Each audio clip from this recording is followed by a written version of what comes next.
Alright, so we are here at the Wright-Patterson Air Force Base, a nice, 50-minute drive from our home in Dublin, and look forward to showing you around. I do have a great tour guide today. My mother-in-law, Susan Galbreath, grew up on the base, and her father was retired as a lieutenant colonel at Wright-Patterson, and so we are going to have a really neat experience today. It's me and my mother and father-in-law, my wife and our two daughters, and my mother-in-law's father, so be my wife's grandfather, actually flew some of the planes into the museum for their final trip. So hope you guys enjoy.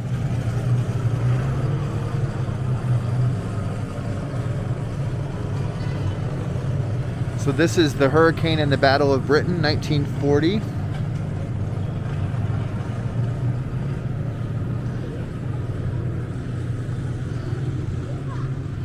The Battle of Britain occurred most of World War II because the Nazis just continuously bombed London and England for almost the entirety of the war until the Allies were able to really destroy their supply runs in Germany, which didn't occur until kind of Battle of the Bulge time, I believe. And this is just off the cuff, so I'm not reading anything. I might be wrong, but I'm pretty sure that that's what the case was.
On the wing, probably.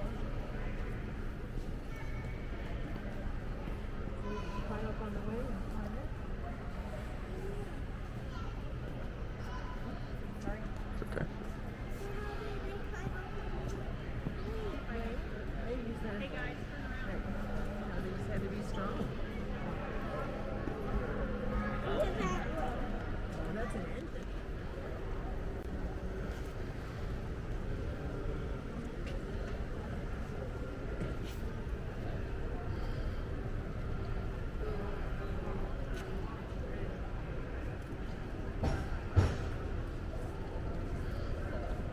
Here we have a B-25B Mitchell.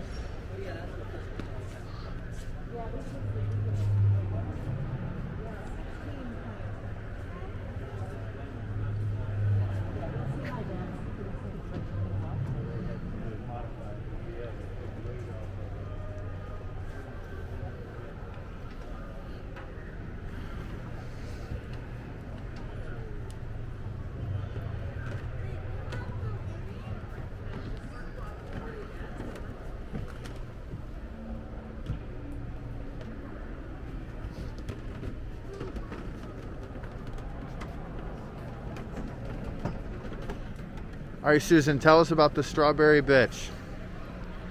You're on video right now. Well, it's a B-24. And about your family's connection to it. Yeah, my dad flew a B-24. I guess he was trained on it, and he was sitting on an airfield, and they decided to bring it into Wright-Patterson for the museum for restoration. Was this in like the 70s or 80s? This was probably the 60s. Okay. Early 60s. And he was still flying, and he flew it in for its last flight so it could be restored and put in the museum. So this is the Strawberry Bitch. What's the significance of it? It was a plane used a lot in the This flew out of North Africa. Flew in North Africa. North Africa, right? I also believe that's the same plane that Louis Zamperini Gotcha. ditched into the Pacific when he was captured by the Japanese some 45 days later. So it was used a lot in World War II. I don't think it was very reliable. Yeah. Yeah, this is the one that was. Yes, B-24. Strawberry bitch.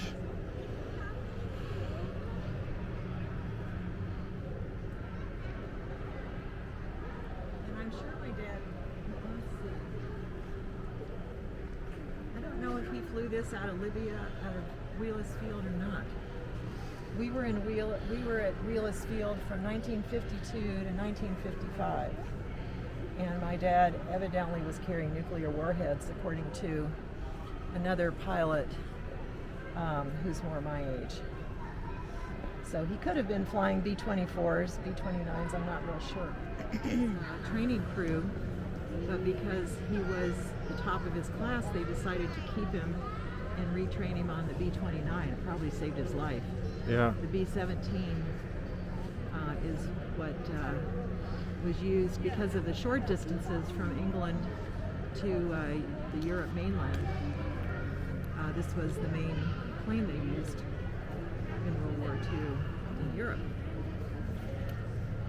So we have the Memphis Belle. I think that was just returned to the museum about 2 years ago. Oh, really? Was it in D.C. or something like that, maybe? It was actually in Memphis. Oh, okay, that's cool. The pilot had a girlfriend who was from Memphis, according to the story, as I recall. And evidently, they did not end up together. But the plane, because it was named after Bell, ended up in Memphis for a long time. And then the Air Force Museum was able to get it back for restoration.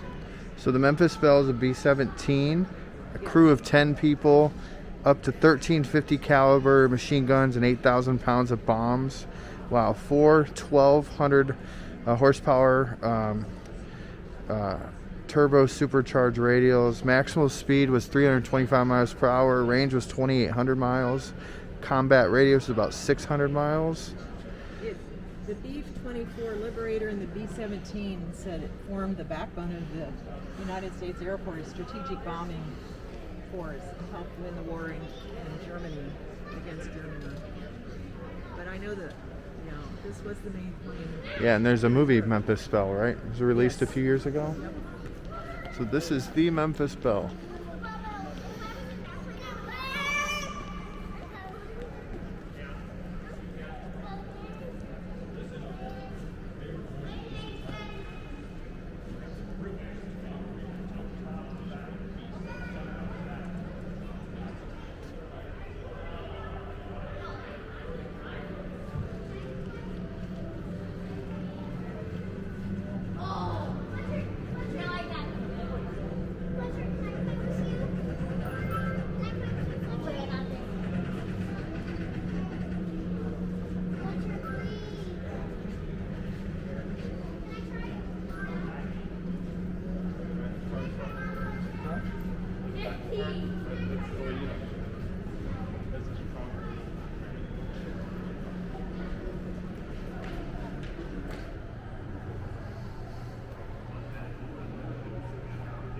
So here we have Boxcar, which is the aircraft that ended World War II.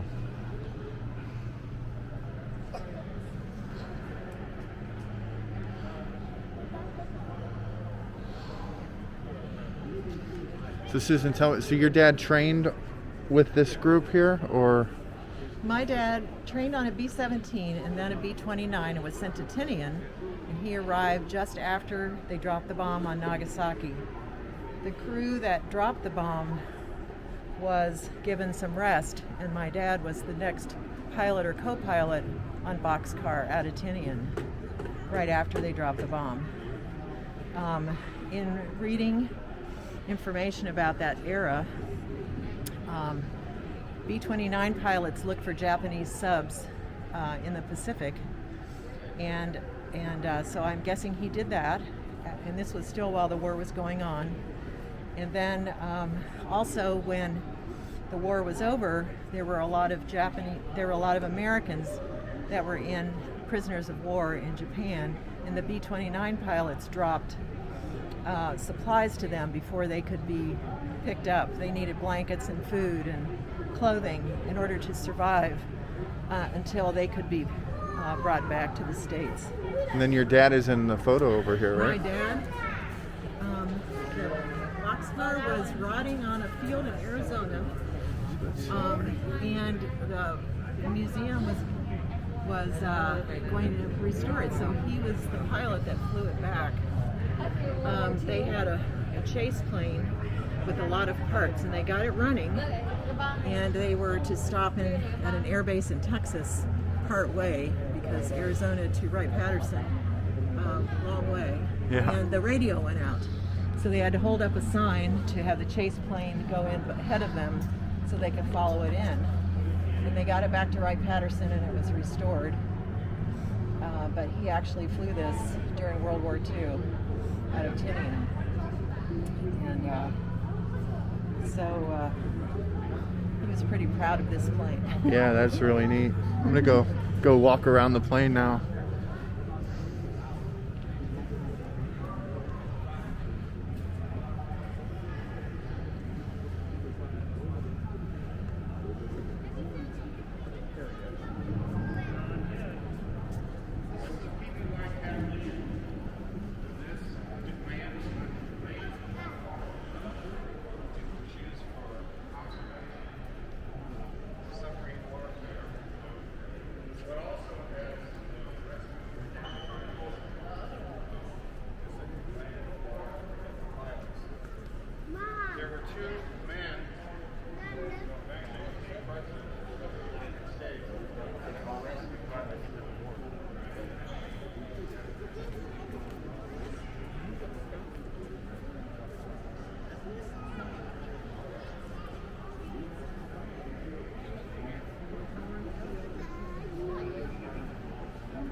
And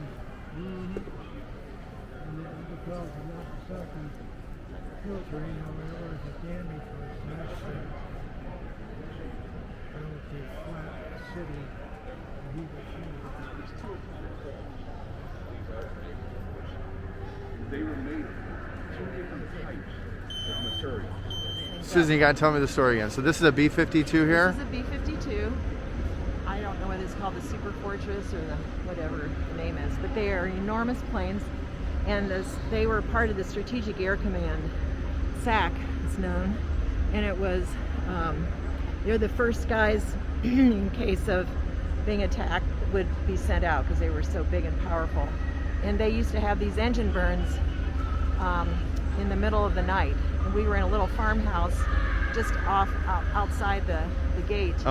And you couldn't sleep. You know? I'm sure your house was rattling. We were rattling in our beds. That's crazy. Yeah. Cool. But look how huge they are. I mean, it looks like it's 75 yards long. Yeah, you got the wing on the other side too. So now we are in probably the coolest part of the whole museum, in my opinion. We are at the Presidential Gallery. So these are all Air Force Ones, basically. The history of Air Force One. So we are heading in. This is the first Air Force One, called Second Cal. And this was used by President Roosevelt.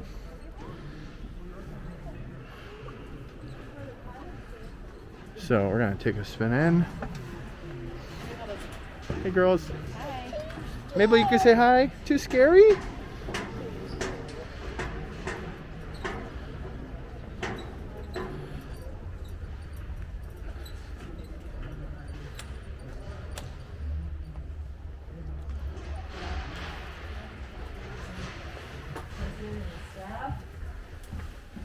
Cockpit. Meetings here. We have to run the country while we're on the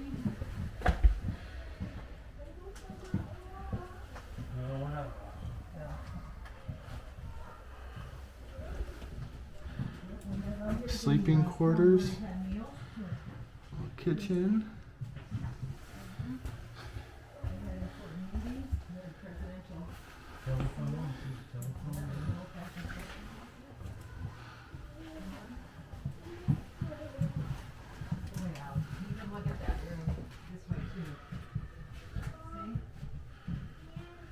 Definitely a tight space here.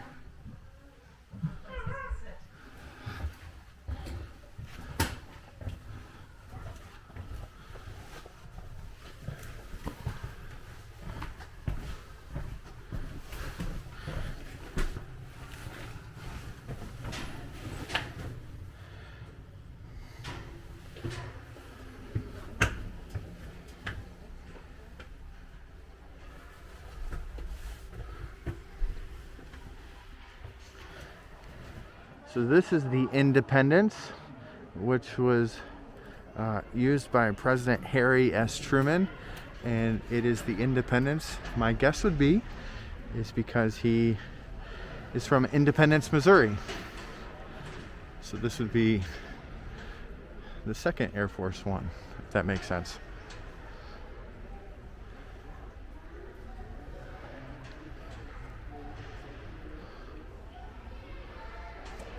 Say hi, Linz. Uh-oh.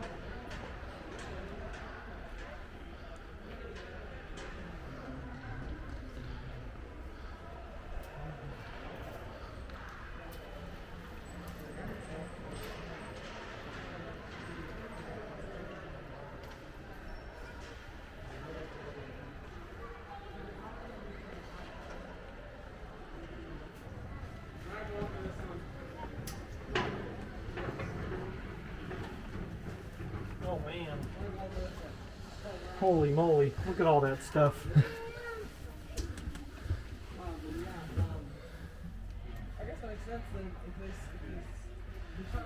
More gadgets than you could ever imagine.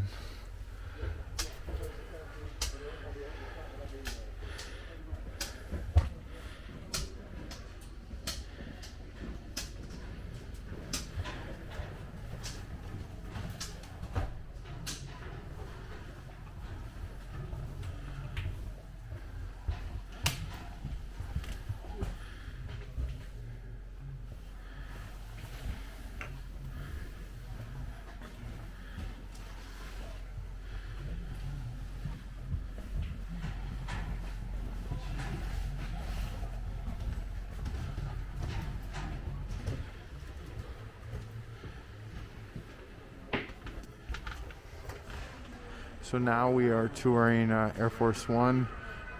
This is the first jet engine plane used by President of the United States. This plane is likely very familiar to many of us for very unfortunate reasons, and that's because it is the plane that brought back, this is President Kennedy's airplane. So it is where the plane that brought his body back from Dallas after he was assassinated, and where Lyndon Johnson took the oath of office to become the next president of the United States.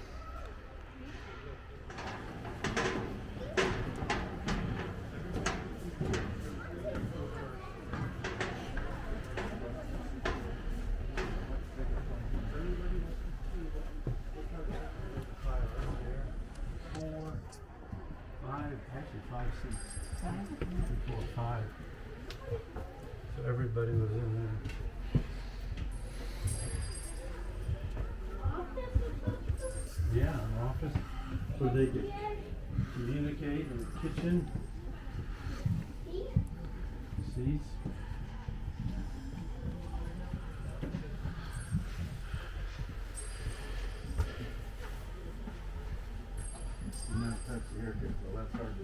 So they had a pilot, co-pilot, and a flight engineer in the cockpit.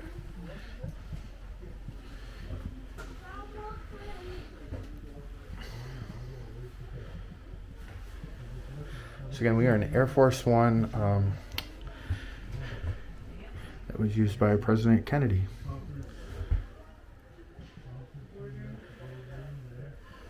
Again, it's a lot more spacious than the previous two.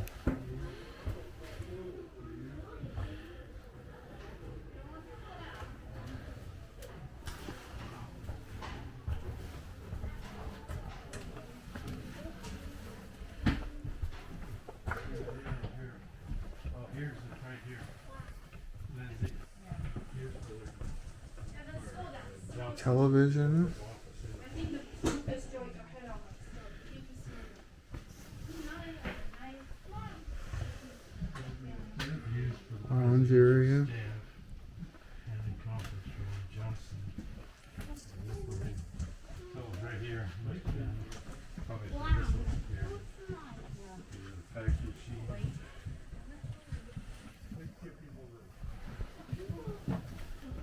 is where Johnson was sworn in. Oh wow. So this is where President Johnson was sworn in. Look, Kevin, you're supposed to look, not just walk. See, they have a TV here. Security personnel was in this. Two kitchens? Oh boy. They could have lots of hot dogs, couldn't they? Look at that. There's a bathroom. A telephone, we ought to call tomorrow. Hold on. They used to show where they. Remove the seats for his coffin. Yeah. It was in the rear. I have a picture. The flight crew have made room for This President partition. Kennedy's casket by removing this partition and the first four seats. So right here was where his Oh, okay. casket was. Gotcha.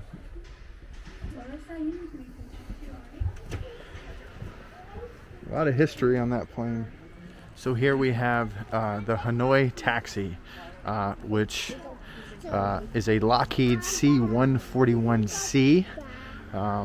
This was what brought the first and many POWs back from Vietnam.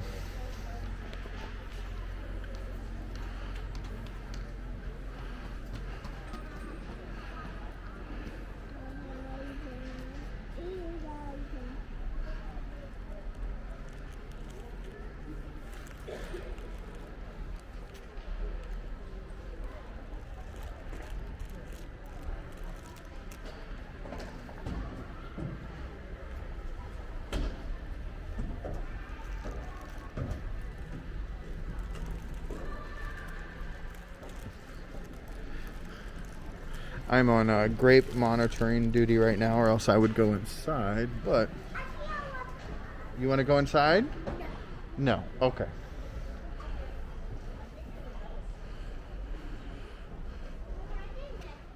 All right, I was able to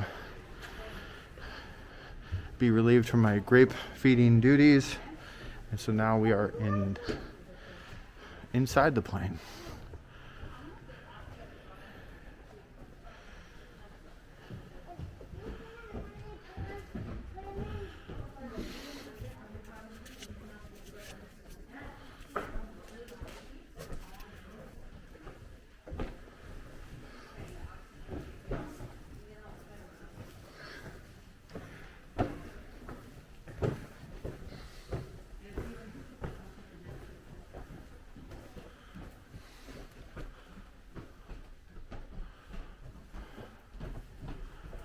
First 40 POW.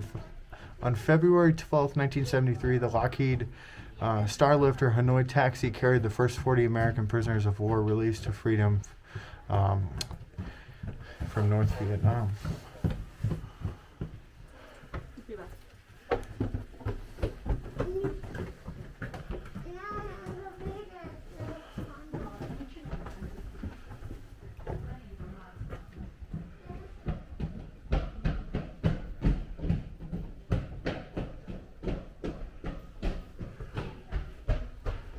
All right, so that concludes the tour of the Air Force Museum here in Dayton, Ohio.